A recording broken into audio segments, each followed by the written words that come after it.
everyone, and welcome back to Watermelon Movies. We all can agree that the Justice League movie was a disaster, maybe one of the top worst Warner Bros. Productions of all time.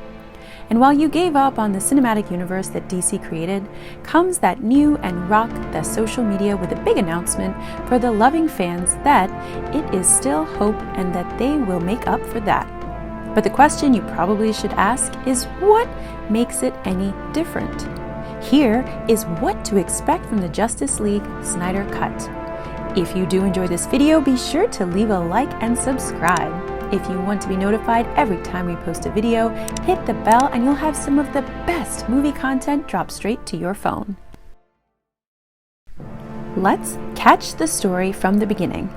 Director Zack Snyder has a vision, including 3 movies focused on the nightmare Batman saw in Batman 5 Superman.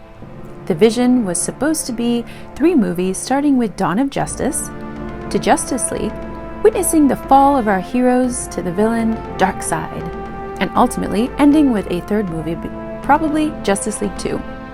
With the rise of our famous League of Heroes, sounds a little like Infinity War and Endgame, doesn't it? Snyder started Dawn of Justice with complaints about the overdues and darkness, and Warner Bros. Didn't seem to like that.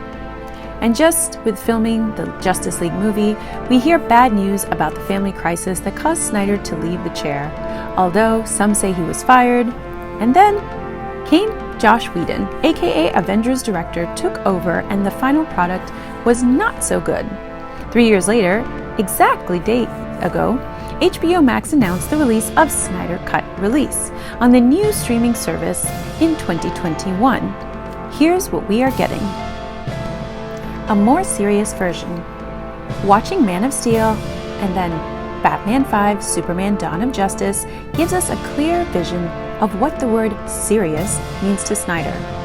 The DC world is not the same as Marvel, it's more intense and has a dark tone. And as much dark as the world is, Snyder's vision was no less. But due to his stepping down and Joss Whedon's taking over, the movie turned into a childish version, and so did the characters. Now we can expect something deeper, that Snyder is back again.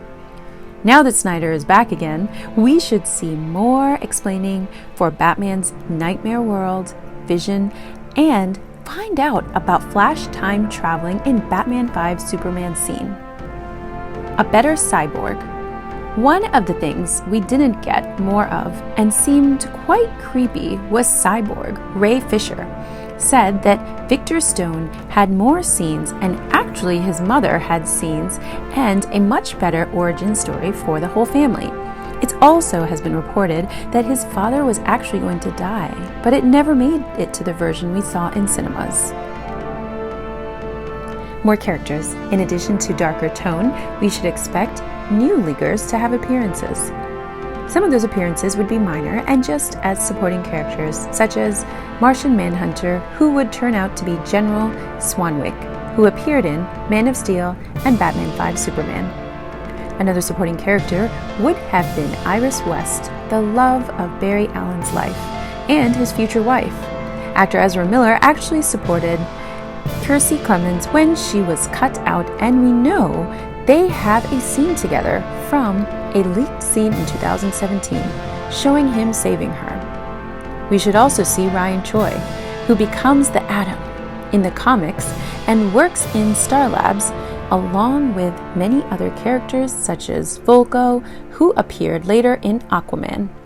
As for the major debuts, we should have seen more Green Lanterns, and also there was a post-credit scene showing 2 of them speaking with Batman, and most importantly, Darkseid himself in the flesh.